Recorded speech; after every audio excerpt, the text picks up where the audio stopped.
Welcome to the Frontline podcast, brought to you in association with the Atla Group. Atla Group is a collaboration of businesses with a collective history of over 130 years, bringing financial solutions to its clients in the world of accountancy, audit, advisory, fiduciary and retirement benefit solutions. Visit atla.im today. On the Frontline podcast, we chat to leaders in business and successful entrepreneurs to bring you their in-depth and bite-sized opinions that will add value to you and your mind. Hi Tristen, thanks for joining me today. I appreciate your time. No, absolute pleasure. Cheers, Martin. Perhaps for our listeners, just provide a bit of background to yourself and your connections, or well, you're obviously very Manx, but your connections to the Isle of Man. And yeah, sure. So, yeah, as you say, I'm living in the Isle of Man, born and raised here. Live in Ramsey with my amazing partner Ashley and then beautiful daughter Emily, who's 9 next week and constantly reminding me of the fact. Yeah, I love keeping fit. The Isle of Man's a great place to run and cycle and do all things water sports around the island. It's beautiful, isn't it? yeah. Tried to escape many years ago, about 2013. Did a spell in Hong Kong, which was great. Was it work that took you there? Yeah, it was. It was when I worked at HSBC. I got a fantastic opportunity to go out there and work looking after our China portfolio. It's when I was a financial advisor. Little did we know that my partner at the time was pregnant with Emily. So I think had we been out there a lot longer, we would have stayed. But you know, it brought us back to the island. Be with family, I guess, part of that as well. Yeah, definitely. And in fairness, it was the right decision. And yeah, crikey, you know, you leave the island. I think when you grow up on the Isle of Man, you think the grass is always green on the other side, don't you? There is a fantastic, you know, much bigger world out there. But I came back to the island with a whole new appreciation, respect and love for the place. So Yeah, I can relate to that. It's similar. yeah, 15 years ago. Yeah, left, come back, and you realise how green it is and how quiet it is. And it's amazing. You know, it's so accessible. You know, whether you want to get to the beach, you know, whether you want to get on your bike and just cycle. Places like Hong Kong, for example, are amazing in their own way, but you can't just do these like simple pleasures. It's a little bit harder to achieve. So we love it here, and certainly no plans to go anywhere else any soon. so maybe set the scene for career-wise, and we'll talk in detail about what you're up to now, but perhaps set the scene and sort of going into the work world. How did that start, and your sort of career up to this point? Yeah, sure. So I mean, I started my career many years ago when I was 19 at HSBC, and yeah. Did you have career ambitions then, or was it just get a job because I need to pay for some beers? 19, beer money. Yeah. Didn't want to work, was clock watching, and I'll be honest, I absolutely hated it. I lasted about 4 months, said I'd never go back into the finance industry or bank ever again. And yeah, that was me. And I think I worked for the post office, in fairness, for about a year, and went to the business school. Because as I said, you know, I left school after my A-levels, and I went to the business school over here, which had just started up. So I did a business degree and absolutely loved it. And the motivation to do that, was that like parent pressure? Was that just you thinking you need to do something? What was the motivation to go and do that? 2 things really. One, so I didn't have to work again for a period of time, being brutally honest. And 2, yeah, you know, at the end of the day, I wanted to develop myself and see what else, you know, was out there, put myself in the best position, you know, for the future. And I loved it. I actually specialised in HR at the time. As a business degree, you learn a lot, don't you? But I loved that. I loved the psychology of people management and performance and where the world of HR was going. And at the time, that was actually where I wanted to go. It was in my gap year, funnily enough, that I went back to HSBC. And it's quite a funny story, really, because I turned up. It was my boss at the time gave me the job. Was a guy called Richard Creemore. Worked for the bank for many years. He's only recently retired. But yeah, I must have been about 21, 22, and I turned up, obviously fully suited with a briefcase, with my CV in it. And he said I was the only person who's ever turned up to an interview with a briefcase in my life. Probably the younger people need to be explained what a briefcase is nowadays. Yeah. It's like a really big iPad. I don't know what I was thinking, to be honest. God knows what I look like. But anyway, but yeah, I got a job there in HSBC Expat at the time, doing all sorts of different things. In my gap year, worked there part-time when I finished off my degree as well. And yeah, I kind of like felt, in fairness, in terms of next steps for me, well, how do I match together some of the things that I really enjoy, from my degree, and actually what I love now about HSBC, it was a much better experience, loved the company, loved what it was about, loved the people I work with, which is really important, and yeah, so I guess in your own development as well, you're learning more, and I guess more, I don't know, back then, more mature, so things, again, when you're younger, things can be like you say, it's just about getting a bit of beer money, where it's 100%. And you know what, I think younger adults, in fairness, in the workplace, I think there is a lot of pressure on them, especially nowadays, for them to know what they want to do. You need to be on this career path, and you need to be achieving money. If you're not a millionaire by the time you're 30, you failed in it. It's just ridiculous, the pressure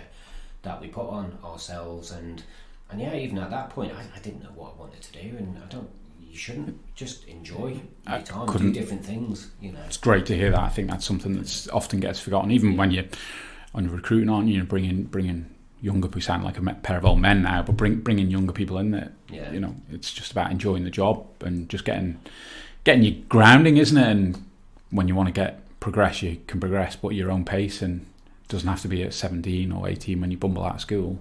No, definitely, and it's perfectly fine to, you give things a go, you like it, you don't like it, whatever, and then you go into something else, and, hopefully you'll find something that, you're enthusiastic about, you're passionate about, and yeah, great. But yeah, young ones put far too much pressure on themselves to achieve too much too soon. You don't have to. But yeah, for me, I was lucky, at the bank, and we had downstairs in the branch that we all know on the Isle of Man, still there now. We had a financial advisor, part of the company, and there was a guy there at the time called John Garland, who took me under his wing, called me the lad, and started to take me out to see clients, and again, he was fresh into his career. I think that was so important, because the financial advisor industry has gone on such a journey over the years, from really back in the day, product, sales type of cultures to really, professionalising the industry, doing obviously the right thing for the client, as you would expect, to really, supporting financial planning for life goals. And John, again, was so enthusiastic and inspiring in that, and it was great to be there working with him, seeing that in action, and I thought, yeah, this is great, I'd love to do this. I can see firsthand how you're supporting people and affecting their lives, enabling them to do all these amazing things in their life, just from financial planning, which I didn't know anything about at the time.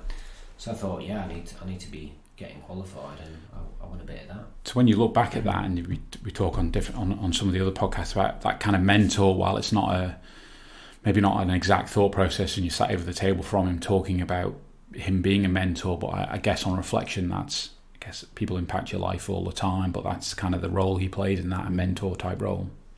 Yeah, spot on. And yeah, John has done that for many years, and we've kept in touch. Chatted with him for a coffee a couple of weeks ago. John left the bank in 2009, 10, something like that, to do something different, and go on a different, again, his career with government and so on and so forth. But yeah, I think you need those people in your lives to speak to bounce ideas off, and to help shape you and your career as well. Yeah, and I presume ultimately we talk generally about general self-development.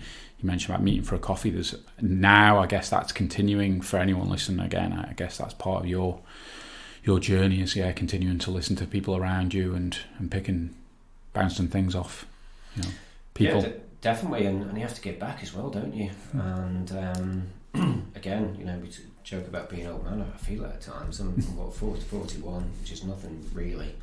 But actually being in the financial services industry for a while, and yeah, do you know what? I know a thing or two as well, and you see these young people coming through. So anything I can do to support people and give a bit back, that's what it's all about, isn't it? Yeah. But meanwhile, I've got my mentors that I go and speak to.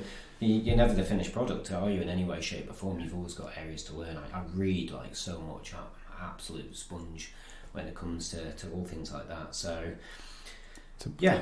Well, have a think about we'll come on to maybe some books that maybe people can listen to rather than putting you on the spot right now. So career progressed through HSBC. So I was at HSBC, so eventually got qualified, and in fairness, there wasn't a financial advisor position at the time. Again, that's about 2007 going back to. So it's like, well, what do you do in that situation? I was a very ambitious, person. Do I sit around and wait, or do I go out and get it?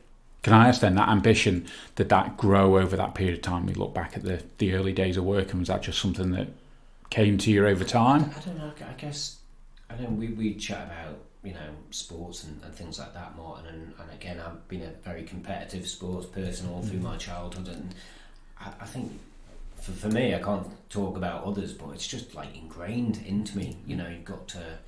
I've got to. It's funny the things that I'm saying in my head, but my deep down, the way I'm wired, I've got to drive and achieve things and push forward.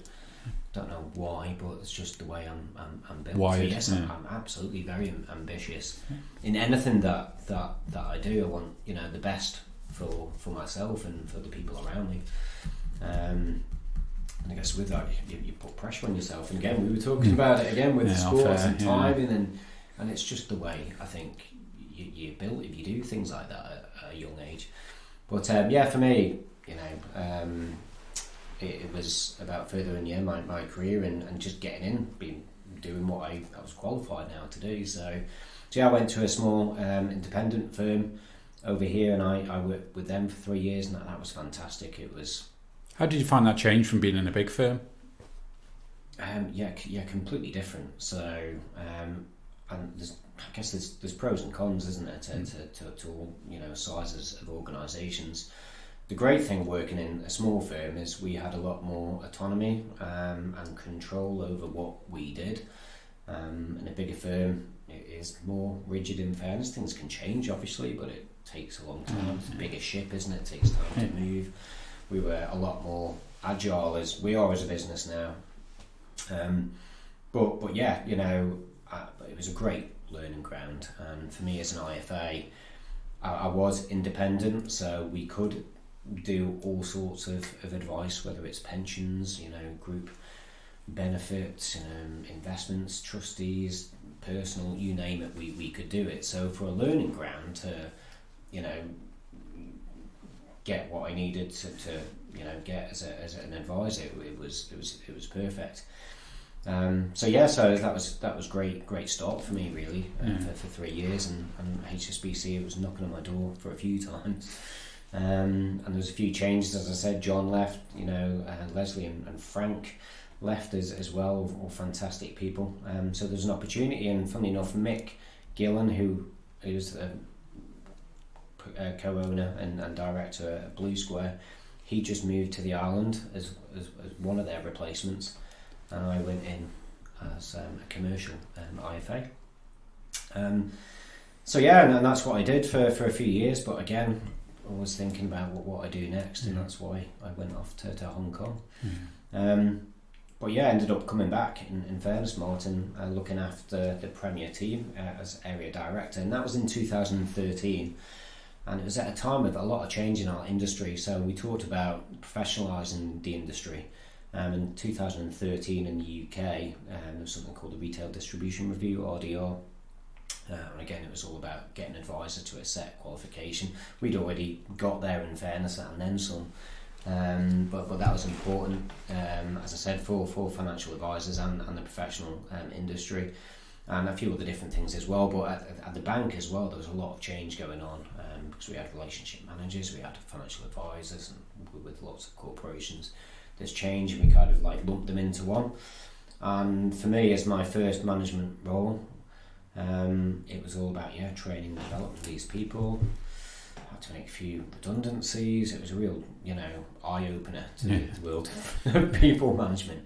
But you know what? I absolutely loved it. I thrived in it. And again, maybe bring back some of those HR days. Yeah, exactly. Yeah, spot on. So, and the chance to build my own team and carve it the way I want it, and we did. And it was, again, people talk about when you were part of that excellent team. And for me, those days were kind of the glory days at the bank. We worked hard, we played slightly hard, and we were very, very successful, and I loved it. And I did that probably longer than anticipated for 5 years before going into the country head role for 3. So. Right. And that journey from there, assuming to that the business you have now, which we'll come on to, where did that seed get planted to? Again, I guess listening to you got that drive and ambition, but still a massive decision to go and set up. Where was that seed sort of initially planted?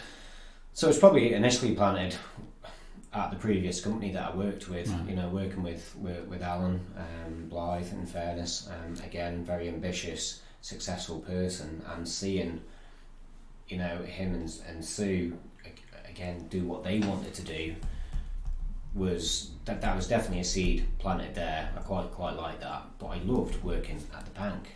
HSBC, it was a fantastic career there, but it's just different. And I guess whilst you're doing well, it's you're doing great things for your company.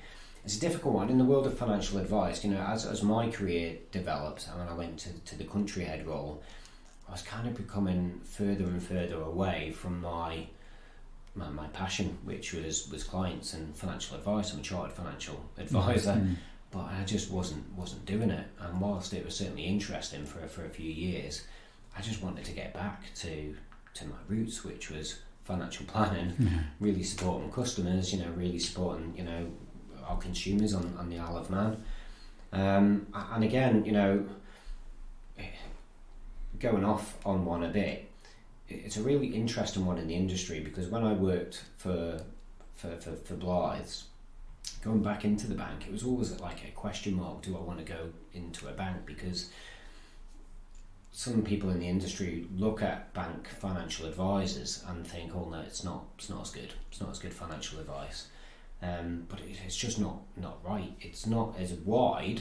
You can't do your pension planning, you can't do the full holistic financial planning, but what they do really, really well, from a compliance perspective, a good customer outcome perspective, and between the two, working in the bank, working outside as an IFA, it was just a great experience to bring together, and there was no way we would have started up Blue Square and or been, I know we're in our first year, but as being as successful even as we have we not had both of those experiences.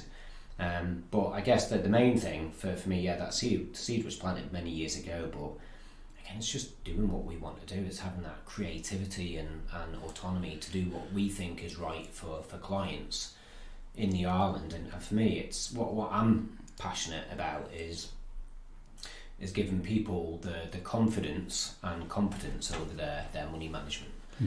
When I talk about that, I don't just mean if you've got huge amounts of money in your bank account, you could have minus something in your bank account, Martin, but that control and feeling confident about your money is such a big thing, especially in the world. We talk a lot about mental well-being, but financial well-being plays such a big part of that. I think that's only going to get bigger. You see more of that, even corporates talking about helping their staff around financial well-being. Ultimately, they need experts like you in that regard. So that's going to get bigger and bigger.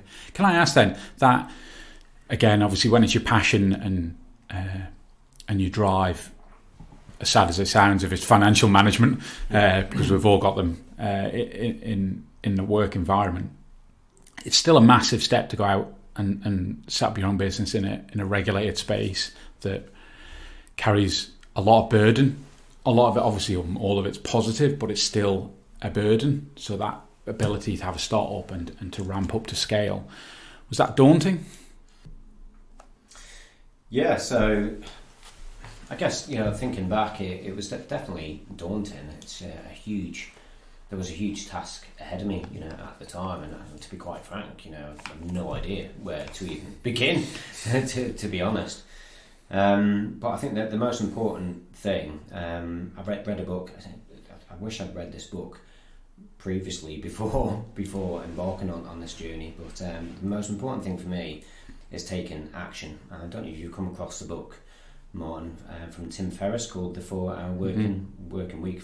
Amazing book. Please go down and buy it or download it. And he said a phrase in that, and that phrase was, "Waiting for someday will take your dreams to the grave." That's someday, not Sunday. I'm basically saying that there's no perfect moment to start your own business. The most important thing is to take action and be proactive. And I'm thinking back, there's no perfect moment. There probably is a perfect moment, but nobody knows when it is. And I think about us and starting Blue Square, and oh my word, we've picked a very interesting year to start a financial services business with inflation and interest rates where they are, and the wider things that are going on in the economy, but we've got no control over that. There's maybe an argument there as well. Again, I guess you're a positive person, that positive spin off, that's also an opportunity to speak to people, isn't it? We are in turbulent times, and financial advice is super important, and we're here to help. Yeah, definitely, and that's our motto. And again, something I learned back in the day at my Blythe financial days, when the proverbial hits the fan, you don't hide behind your desk. That's when you go out there and you speak to people, because that's when people need it the most. So for us, it's definitely about taking action, and most people don't, and that's usually because they're unsure or scared. And uncertain. So just to interrupt on that, we touched on before we came on air, I suppose I used the word failure, but there's a perception that I think that it's failure, but ultimately I suspect you advocate the fact that that's just part of any role, anything in life. You've got to step into your own comfort zone and do things to realise where those failure and learn from those. Yeah, absolutely, and it's a mindset, isn't it? And I know a lot of companies are trying to change their culture where it is okay to fail. It's on just so many different levels. I mean, from doing things, wrong level, the last thing you want is for people to think that they've done something wrong and they hide the fact or whatever. It's just not what you want. It should be okay, because do you know what? It's all about learning. And the more, in fairness, the more mistakes you make, you hope, the more you're learning, and therefore you will improve. And it goes across any discipline, doesn't it? Again, talk about sports, from our sporting background, business, whatever. Absolutely. It's how you treat that. And again, thinking back to my leadership and management days, creating a culture where it's okay to fail, and so that supportive, safe environment for people to learn and progress is it's massive. Massive advocate of that. Cool. Yeah, and it's the same for money management and investments. We see that quite a lot, and the emotions coming in and taking charge. It's really, people a lot of the time you'll say, you need to take the emotion out of your decisions. You should be logical, and I don't necessarily believe in that. Money does have an emotional attachment to it, and you need to be very aware of that, whether it's the risk that you're taking. You're going to have an instinctive behavior to that, and it's being aware of how you respond in those situations. So I love or massively passionate again about the psychology of money. It's very much an individual thing, and I'm working with you so you get the best outcomes from that. But many people, for example, will sit on money and they would rather be unhappy, for example, sitting on a bank account earning not much money, being eroded by inflation, because even though they're unhappy in that situation, it's a certain situation, if that makes sense, rather than putting it into something else which is uncertain but may give them all the different things that can that financial freedom. So for me, it's working with people as well on things like that, and trying to help them take action and running it back to our original conversation on taking action, and the book as well, because Tim Ferriss talks about the three areas that you do need to take action on, which is what you want to have, what you want to do, and who you want to be. Once you have those three areas, you then put 5 different actions that will move you towards that goal, whatever those actions are. And once you have, so you should have about 15 actions or so. And once you have that, you take the first action now, you do it. And that resonates so well with me. As I said, I've only read that recently, but it takes me back to 2 different things that I've done in my life. One is many years ago in my 20s, when, again, growing up on the Isle of Man with the motorbikes, always wanted to ride a motorbike. Martin, do you ride a motorbike? I've got a licence, but beyond that, no. Stick with a push bike. Yeah. It's a bit easier. So, and again, TT would come around every year, obviously, as it does, and I kick myself for not doing anything. Probably make a load of excuses up, but at the end of the day, it's just me not doing anything about it, which is why I was in that situation. And then, again, I always remember, I can't remember what was the thought process behind it, but I found myself in the Yamaha shop in Douglas, and I bought this really boring white helmet, but I remember walking out the shop holding it, this big grin on my face, because I'd taken an action, I'd taken that step, and that was me, committed. And from there I got my CBT and so on and so forth, and I got my licence to my mother's dismay. She's just absolutely fuming. And it was the same with the business, again,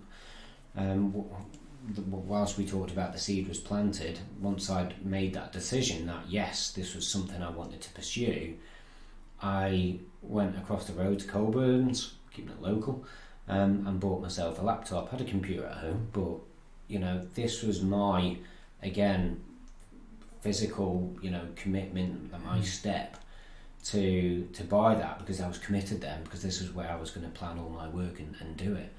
So there's definitely something in with what Tim said and what we do, I think, as humans, to take that committed step and move forward with things, and that's the most important thing. It's taking action.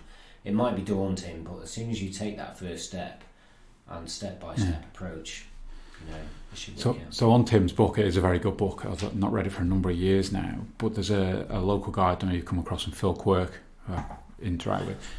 He's got a book out, and I don't know whether he'd like to be described or similar, but it's a small chapters, but again, it's about those small steps, those small improvements, or those small steps to progress in the direction, which can often be small things. Really interesting on a laptop story, that psychology side of it, of just go, I've made this commitment now.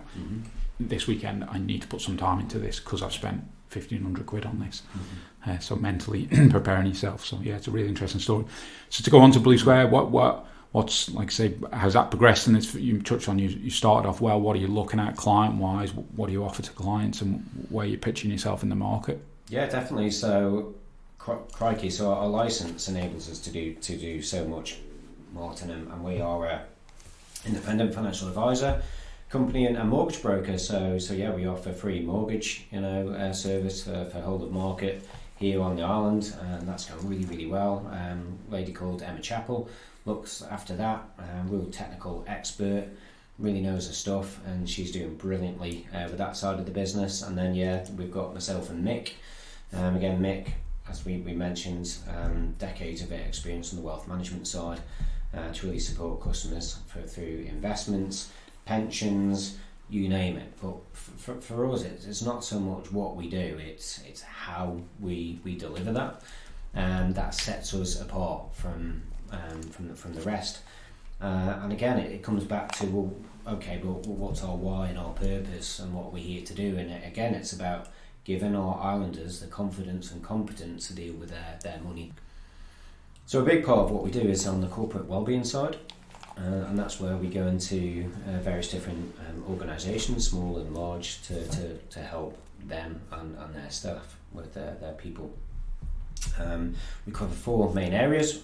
First one is everyday money. So again, that's aimed at people who really want the first stepping stone, really managing your finances, and it covers banking, budgeting, credit card loans, all that type of thing, emergency funds, just making sure you've got the basis of money management, and you feel you're on top of that type of thing, dealing with debt, all those things.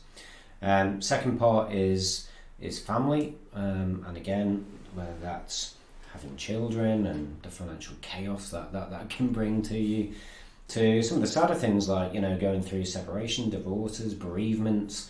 It just happens, doesn't it? But what we find in many cases like that, and again, looking at the stats, over half 50% of people don't feel like they're in control of their money, or don't know enough about their money, and we see that all the time, because more often than not, for some reason, in relationships, it's one individual, whoever that is, that kind of takes control with that type of thing, and the other person just can't be bothered, or doesn't want to deal with it, whatever the reason is.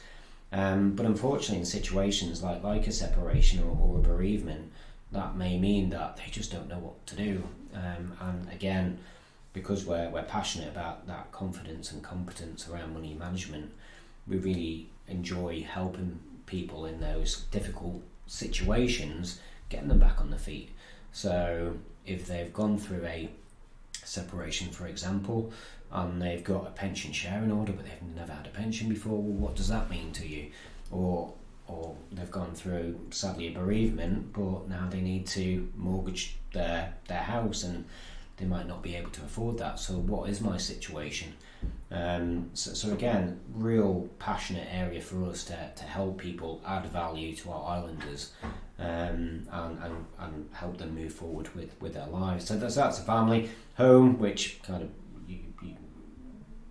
self-explanatory really, but property, buying your first house, first time buyers, what they should be doing with their statements, their budgets, if they're getting a first time buyer scheme, applying for the government in plenty of time. Whatever they do, don't just put an offer in on a house and then try and sort it all out, because especially the way the houses are moving at the moment, that's just going to end up in a disappointing situation. So really thinking 4 or 5 months in advance, and we'll help them out again for free with all things like that. And finally, for retirement. So again, setting yourself up for retirement, but more important, where do you want to be in retirement? What do you want to be doing?